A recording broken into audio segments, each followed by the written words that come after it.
He found one woman who was there for him during all the chaos, Karuchi Tran. Miss They had been Karuchi private about their Chan. relationship, but were seen together a lot. I remember when it is that they was making fun of this woman's name terribly. Oh my God, they gave so many different nicknames to this woman, this poor woman, man. I remember the tweets vividly. Remember it.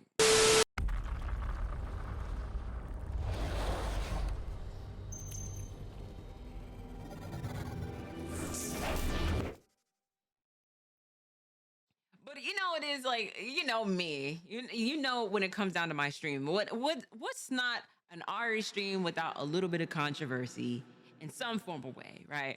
So I know it is a lot of people talk about with Chris Brown, um, and why it is that he's still a thing after everything it is that has happened to him and whatnot.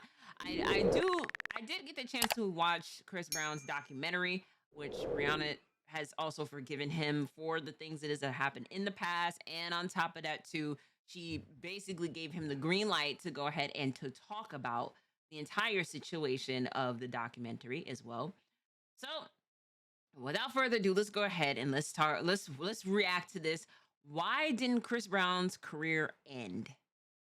By Patrick CC. You know, I love his video, so perfect time to go ahead and talk about it. But let's get into this damn video, y'all. Let's do it.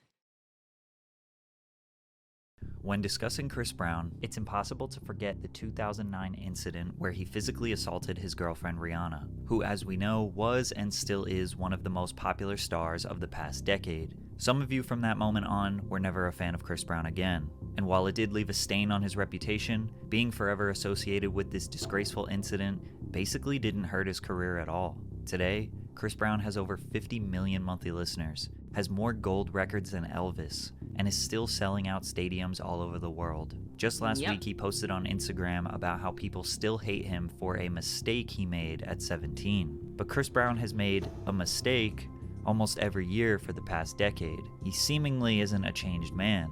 So why didn't his career end? Today, you will find out exactly why. Stay hydrated. By early 2009, Chris and Rihanna were considered a music industry hitmaker power couple. Rihanna had 2 #1 hits, SOS and Umbrella. And may I add to this, Chris Brown and Rihanna, it was dating for months before it is like the public got any type of inkling knowing about them two. I think it was almost like a smooth, maybe 9 to 10 months before people was just like, hold on, what's going on between them two? So, you know, and again, this is also essence of like with privacy when it comes down to these two was both thriving in the 2000s, thriving.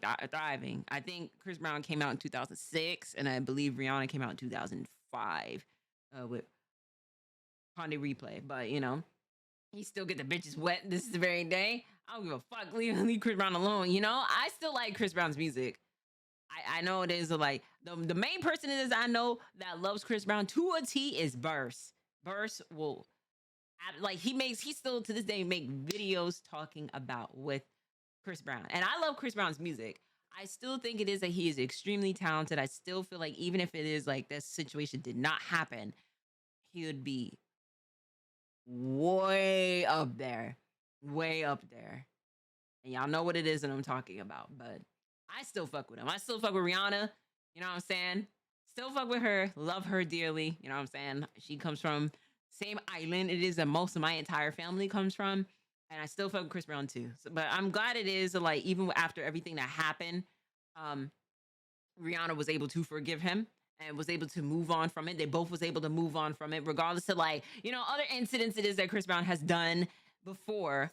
I still bang with both of their music. Along with a number of hits such as Ponda Replay, Unfaithful, Don't Stop the Music, Shut Up and Drive, Disturbia, which was actually written by Chris Brown, Take a Bow, and many others. Chris also had 2 #1 songs, his debut Run It and Kiss Kiss, along with other hits like Say Goodbye, Gimme That, Yo, Take You Down, With You, and Forever. Heading into the 51st Annual Grammy Awards, they were both scheduled to perform separately, as well as receiving multiple nominations for various categories. However, these plans ended abruptly when media outlets reported that the couple would not be attending the red carpet, and their performances were canceled shortly afterward. Early that morning, Chris had been arrested following a domestic altercation in a rented Lamborghini that left Rihanna's face bloodied, bruised, and swollen. But to fully understand what occurred that night, we must backtrack when the couple initially began dating. Chris and Rihanna were not your typical teenage romance. They couldn't dine at restaurants or book hotel rooms without paparazzi flooding the parking lot. With so much power, influence, and a lack of privacy at such a young age, things were bound to get ugly.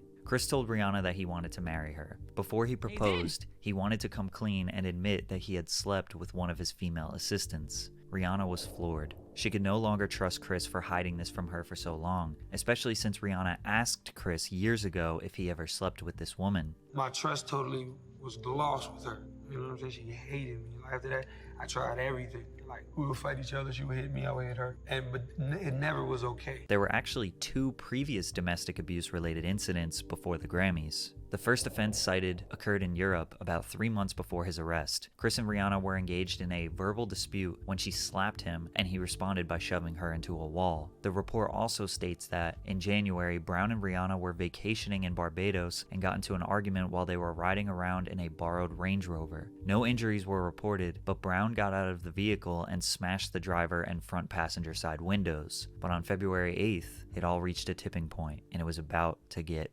bad. Chris, who was 18 at the time, and Rihanna, who was 19, arrived at the executive Clive Davis's legendary pre-Grammy bash. The couple were approached by the woman Chris had slept with before his relationship with Rihanna, the woman who sparked trust issues between the two. Chris claimed he didn't know she would be there, but Rihanna was upset nonetheless. She began crying before the ceremony started. However, as the night continued, she gradually got over it. They drank, laughed, and enjoyed their night before leaving the venue. Up until that point, everything was fine, as Rihanna explained. The couple had a blast that night. On the drive home, Rihanna discovered a lengthy text message on Chris's phone from the woman they had encountered earlier that night. Chris claimed he never saw the message, but Rihanna felt like she caught him in a lie and he wouldn't tell the truth. She wouldn't drop the issue and couldn't accept that he could be lying to her. Rihanna felt like Chris's back was against the wall and it caused him to get enraged and become violent. Chris, on the other hand, offered a different story. Off top, she thought I was lying. She starts going off, she throws the phone, I hate you, whatever. She starts hitting me. We're in a new Lamborghini. You know, she's fighting me and I'm like, look,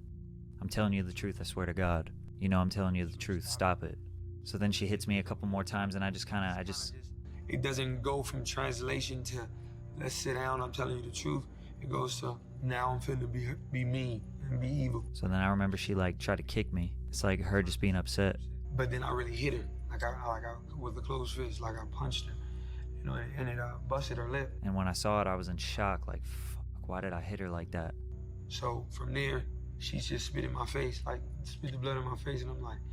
And it enraged me even more, like it's a real on fight in a car. We driving in the street. So then I'm like, I don't understand the additional voiceover for what it is that Chris Brown is saying, but you know, I understand. For copyright reasons, which it says up here at the top. It's all good. yo.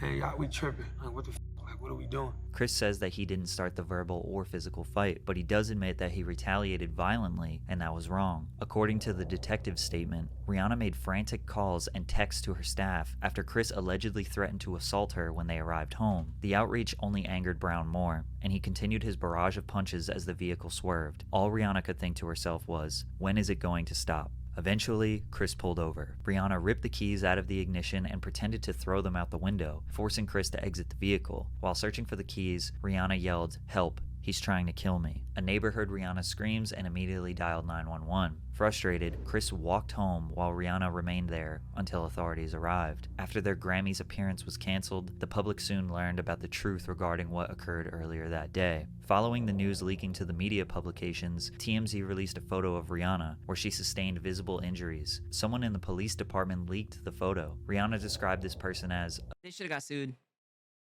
They should have got sued. Because I always wondered about this. I'm just like, how did this photo? Yo, coach, with the 11 months. Appreciate you, gang A. Never understood with. Again, I still feel like it is like right. The league is just crazy. I genuinely feel like it is like this should have never been released. They should have never leaked this. The person it is should have got sued. Genuinely should have got sued for this because there's no way that you put out something that graphic. Like you gotta like really domestic violence is something, it is like it's hard to talk about as it is. It is extremely hard. And that is a very sensitive photo that you're just gonna put out like that. So I don't like the fact TMZ put that out there without like her blessing or anything like that. Like somebody should have got sued and also fired. A very nasty woman who thought a check was more important than morals. If Chris's situation wasn't bad before, the visual representation of his actions made it significantly worse. He eventually turned himself into the authorities and was booked under suspicion of making criminal threats. It's important to keep in mind that we didn't truly hear Chris's side of the story until 2017, nearly 10 years later, because he chose to publicly admit his wrongdoings with this apology he uploaded to the internet. Hi, I'm Chris Brown.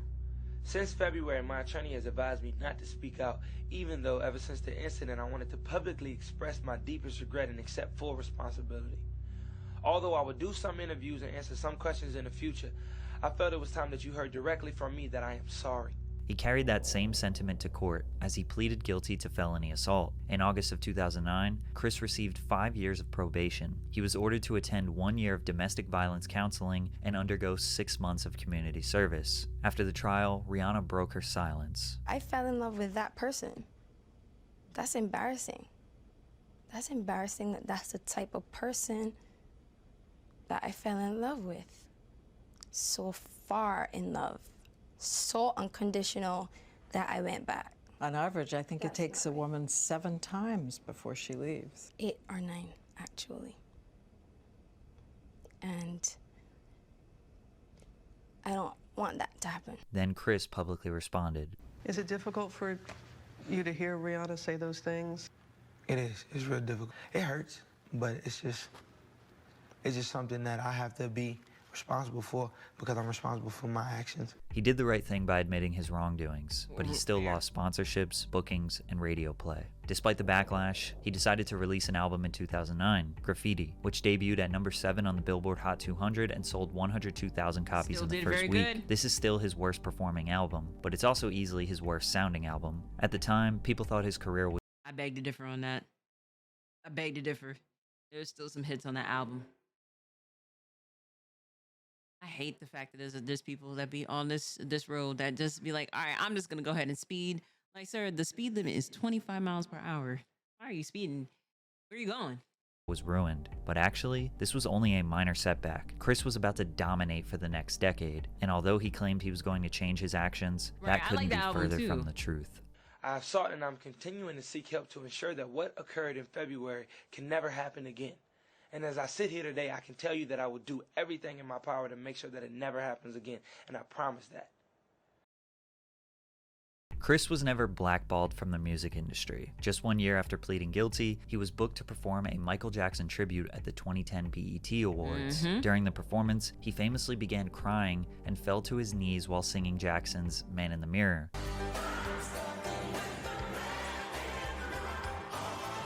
His breakdown sparked a positive reaction as viewers and celebrities alike praised his ability to be vulnerable while honoring his idol. This performance completely changed the public perception of him. Those tears won over the hearts of his fans and haters. They thought everyone deserves a second chance, especially someone as talented as Chris Brown. Coming off the positive press, Chris released another hit called Deuces. The 3 times platinum single was remixed by some of the biggest names in hip-hop, including Drake, Kanye West, Andre 3000, and Rick Ross. Chris thought the world forgave him, and in February 2011, Rihanna's restraining order against Chris was eased as a judge allowed the two to have contact with each other. But the world didn't forget, which made him very angry.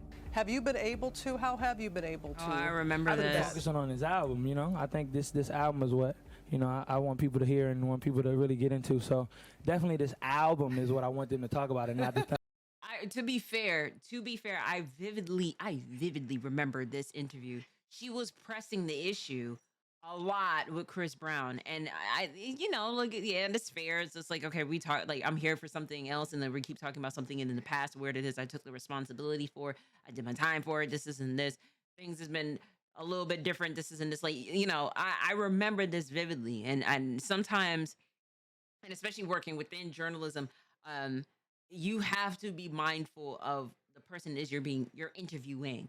Just how it is that I said literally yesterday, like, there's certain things it is that you come in there and just like, okay, like, I don't mind talking about this and this, and there's other stuff that it was where you're just like, yo, like, I don't want to talk about that. That should have been the indication to move on from the subject. But not all people it is that are interviewing people get those references. Sometimes it is they like to poke at and just keep going with it because they're gonna get some type of reaction out of it to where it gets views. And that's when you really gotta start asking the question. And it is like, and the same thing with the TMZ photos. Like, are you really gonna put this out there for the money? Or are you just gonna do this the moral and the integrity? That's why like paparazzi, I don't really respect at the end of the day, because I love doing photography, but a lot of times people thought when me doing photography was going to be like oh, are you going to be like a paparazzi personality? I'm just like, no, because why would I want like you morally are putting out photos and personal things of people. You're trying to be the first person to do it so you can get the amount of money. And now you are literally your morality gets put in question of like, what will you do? Not only for the shot, but what it is you will do for the money. And that makes me question a lot of people at the end of the day. That's something in my heart it is I would never want to do. I wouldn't want people putting out photos of me that either I was looking a certain type of way, like I wasn't at my best, and then like you have people nitpicking me off of something like I'm like Target or some shit, and I'm like with no makeup or like, you know what I'm saying, like wig halfway off my fucking head or something like that, and then the people are sitting there trying to shit on me. Like this I can't really bang with something that's like that. You see, can't read the body language, let alone listen to the content clues as to why they should shut the fuck up. Right, first person to do it and be wrong about the shit. Exactly. And this is why it is. I've seen a lot of journalists that put out content, news reporters put out content and be wrong. And then they get sued for these things. A lot of these reporters is out here getting sued for putting out false information and then talking about it. Like the same reporter it is that was putting out fake news about with Cardi B and now is sued for millions of dollars and now issuing public apologies and stuff like that. It's just like, no, you knew exactly what it is you was doing and you doubled down on it on your IG live, saying it is that you knew it was wrong. You did it to yourself. That stuff that happened 2 years ago. After this agitated interview, Chris stormed off the Good Morning America set, screaming down the hallway. He allegedly threw a chair at his dressing room window, which caused the glass to shatter on the street below, ripped his shirt off, and taunted one of the producers before ultimately leaving the studio where he was photographed on the street after lashing out. Later that day, he posted a now-deleted tweet that read, "I'm so over people bringing this past shit up, yet we praise Charlie Sheen and other celebs for their bullshit." Chris appeared in an interview days He wasn't wrong for that. He's not wrong for that.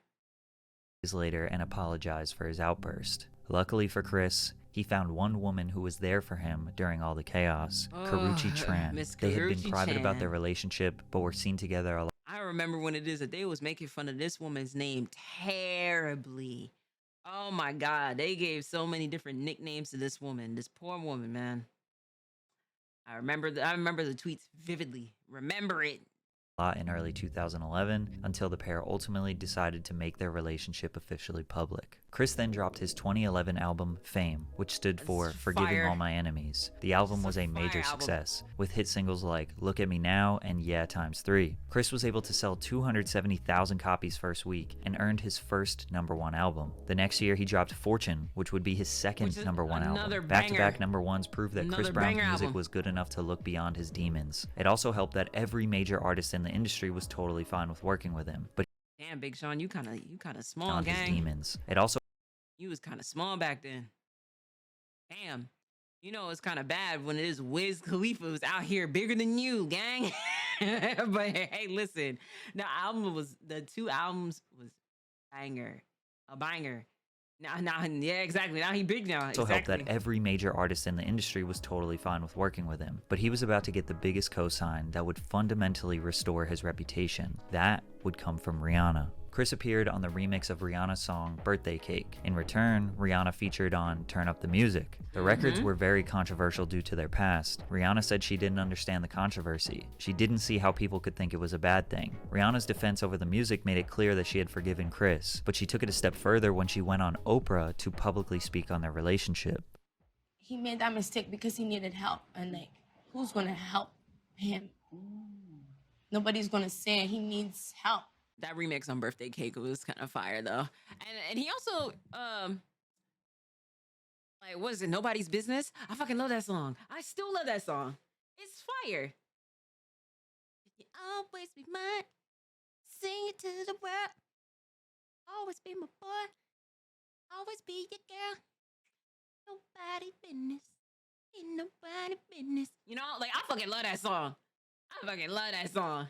Everybody's gonna say he's a monster without looking at the source. And I was more concerned about him.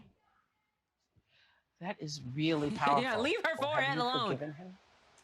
I have forgiven him. The person who was undoubtedly the victim in the situation has forgiven the assailant. That was enough for fans to fully embrace Chris again. You know, man, like I said, man, people make mistakes, and if Rihanna's willing to forgive Chris, then everybody else need to mind their business and forgive Chris too. It seemed ludicrous for fans to hold this over Chris's head when Rihanna herself felt compassion for him. Chris and Karrueche ended up splitting up during this time. Chris shared his struggles with loving two women at the same time. Hey, listen, I nothing in this world. I can only like I would be so hurt to find out if I was in Karrueche's situation to where the man it is I'm dating goes ahead and be like, hey, listen, I'll be right back. I'm about to go to the store or something. And then you go ahead and go on Twitter a couple hours later and you see this nigga and with his ex-girlfriend courtside up, boo loving, kissing and everything like that together. Oh man, I just know that was just a whole dagger to the heart type shit. You know what I mean? And meanwhile, the entire Black Twitter was just going off on her. They was just sitting there. They was saying how much it is that she was dumb. Like, damn, this is how it is that you found out. Like, this and this. Like, you need to leave him. He don't love you. He still loves Rihanna. But I mean, to be fair, I mean, like, you said that stadium would have had more holes in it than the Connect Four board. I mean, I can understand this. As much as even still to this day, I will say this. I still, deep down in my heart, that I feel like Chris Brown still does love Rihanna. As much as like time has passed and everything like that, if there was a way to where, you know, society would be able to accept them two being together even after everything it is that happened, I'm pretty sure it is that he would marry her in a heartbeat. In a heartbeat. I feel it in my soul it is that he still loves her. But you know, Rihanna, you know what I'm saying? Been with ASAP and like she seems happy with him, and I'm not, you know, I'm A-okay with that at the end of the day. Grim. You know, when you share history with somebody, then you tend to fall in love with somebody else. It's kind of difficult. You know what I'm saying? Rihanna and Chris began dating again. He made a mistake and he's paid his dues, Rihanna says. Because of her support and their rekindled relationship, his reputation to the public was fully restored, and for the next 10 years, he would have a wildly successful career despite a long list of criminal charges. In January of 2013, Chris got into a verbal altercation with Frank Ocean over a parking space, calling him a homophobic slur, and then punched him in the face while two of Brown's friends jumped in. Chris was captured in public wearing a hard cast on his right hand days later, with no explanation for his injury. Despite clearly being assaulted, Frank ultimately chose to not press charges. Later on in 2013, Brown was arrested for felony assault in Washington, D.C., where he and his bodyguard, Christopher Hollisey, were involved in a physical altercation with two men outside of the W Hotel. Keep in mind, he was still on probation from the 2009 Rihanna assault. He would plead guilty to this assault in 2014. 1 month later, he was booted from a rehab facility after smashing his mother's car window during a family session. In early 2014, a judge ordered Chris Brown to stay another 2 months in a Malibu rehab, where doctors blamed the R&B singer's violent past on previously undiagnosed PTSD and bipolar disorder. They said he was responding to the treatment well. In May of 2014, Chris Brown was ordered to spend 131 days in Los Angeles County Jail by a superior court judge in California after the singer admitted to violating the terms of his probation, but he was released after 60 days. Then he released his album X, which sold 146,000 copies first week and debuted number 2 on the Billboard Hot 100. In January of 2015, his probation was revoked after he left the Los Los Angeles County area to host a private party that led to 5 people getting shot. Him and Carucci finally break up for good in 2015 when she found out that Chris impregnated another woman. In May of 2015, a man alleged that Chris hit him after an argument over a basketball game at the Palms Casino Resort, but Chris denied and the alleged victim didn't press charges. He dropped his 2015 album Royalty, selling 184,000 units first week, and debuted number 3 on the Billboard Hot 200. In January 2016, Brown was investigated by the police in Los Angeles after a woman alleged that he beat her and stole her cell phone during a party at the Palms Casino Resort. He was not charged. In June of 2016, he's sued by his ex-manager Mike G and claimed that Chris Brown brutally attacked him, punching him 4 times in the face and neck. This matter was settled out of court in 2019. In August 2016, a woman called the police and claimed that Chris threatened her with a gun outside of his home. He repeatedly proclaimed his innocence and was eventually arrested and later released from jail on a $250,000 bail. But he sued the woman for defamation and won. Through incriminating text messages, the woman told her friend, "Don't you know this freak Chris Brown is kicking me out of his house because I called his friend's jewelry fake? Can you come get me? My Uber is messing up. If not, I'm going to set him up and call the cops and say that he tried to shoot me, and that will teach him a lesson. I'm going to set his ass up." Him winning this suit is huge because it started to put into question how many times he could have been falsely accused because of his status. And That part.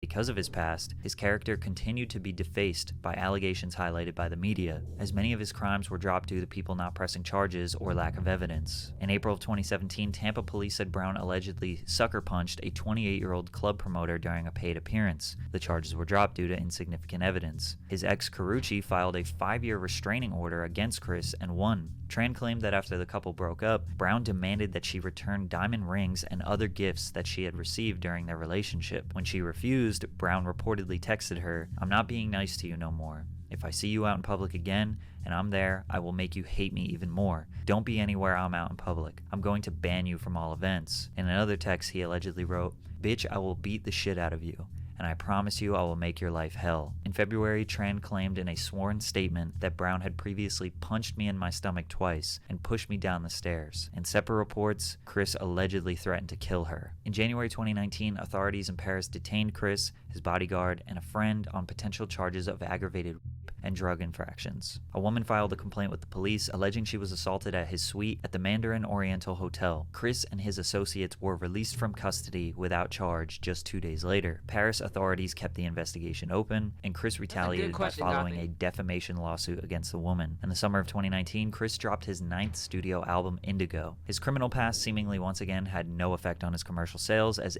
Damn. And what the sad thing is like with all this stuff that's being said about with him, bro, does this man got hits? But it's like, and please don't take that literally, his album has hits, but it's like, damn, like, do we, is this something it is that we can able to get past, like with like all the stuff that's going on with like that he's done before, and as talented as he is, can we able to separate these two entities between the artist and the actual like person within itself? That's a bit hard. Like he has amazing songs, and especially with his debut album, there's no skips. His first album he came out with, there's no skips whatsoever. Like each and every album it is that he came out with is just fire, fire, fire, fire, back to back bangers. So it sucks. Damn, does this suck? Indigo debuted at number 1 on the US Billboard 200, making it his 3rd number 1 album. I stopped in 2019, but every year he seems to have a major allegation or arrest. Ultimately, Chris complaining about being tired of this narrative of him being an abuser or violent man is fully self-inflicted. Every 6 months to a year, there's a new story about him punching someone or being violent towards someone. So is this narrative really about the Rihanna incident or repeated behavior? And for him to complain seems odd, because his career has never been held up. He's never fallen off, and he's never been blackballed. 3 number 1 albums, 114 songs on the Billboard Hot 100, 11 top 10 hits, and nearly 200 million records sold. Most people choose to look the other way regarding his legal issues because they love his music so much. Most people are separating the art from the artist when it comes to Chris Brown. Most people don't care about his violent history. So if you're a person who hates cancel culture, you look at Chris Brown as a success story. For everyone else, I guess you're just hoping it doesn't get worse. One thing Chris Brown is right about is people tuning in to see Blueface and Krishan beat the snot out of each other in front of the world, and that's not okay. But you can hear all about that in this video. That is true. That's something it is like, I'm not like, that's the relationship between them two, and they still going back at it with each other, like embarrassing each other. You know, him literally openly saying it is that he's gonna make her like stress her out. Her Krishan being pregnant stress her out to the point where it is that she lose the baby. There's a lot of things it is that that with them two is just nuts. But I genuinely enjoy Chris Brown's music. I really do. But it is an unfortunate situation. Like again, with all the things it is that like the repetitive patterns and whatnot. I hope it is that he can able to learn from these mistakes and turn a new leaf later on within his life. But it sucks because like I enjoy his music and I'm just like, damn, like why do you have to sit there and be doing all this shit, gang? Oh, man. W video for sure. W video.